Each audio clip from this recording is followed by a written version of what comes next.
अस्सलाम वालेकुम। जुम्मा मुबारक। जिस फल का अल्लाह ताला ने कुरान पाक में सबसे पहले तस्करा किया वो ना तो खजूर है, ना ही अंगूर है और ना ही जैतून है, बल्कि अल्लाह ताला सूरह 3 में इरशाद फरमाते हैं अत्तीनी वज़्ज़ैतून, यानी कसम है इंजीर की और जैतून की।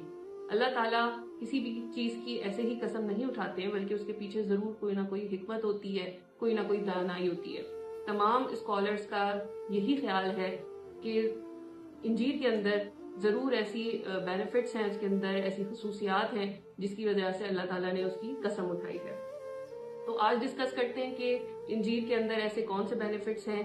ये आपका कोलेस्ट्रॉल कंट्रोल करती है, आपको डाइजेशन में हेल्प करती है, आपके स्टमक को जो है वो तकवियत पहुंचाती है, आपके दिल को स्ट्रेंथन करती है, फर्टिलिटी बढ़ाती है, इंक्रीज करती है, आपके शुगर लेवल्स को जो है वो मेंटेन करती है। तो इसके बहुत सारे बेनिफिट्स हैं। हमारे प्यारे नबी हजरत मोहम्मद सल्लल्लाहु अलैहि वसल्लम की एक हदीस का मफहूम है कि अगर मैं कहूँ कि कोई फल जन्नत से उतरा है तो मैं कहूँगा कि वो इंजीर है, क्योंकि इसके अंदर बहुत सारे फवाइद हैं। तो इसको जरूर इस्तेमाल कीजिए। और सर्दियों में जो है इसके वैसे भी इस्तेमाल बढ़ जाता है, नट्स का इस्तेमाल बढ़ जाता है, तो उसमें इंजीर का भी इस्तेमाल करें।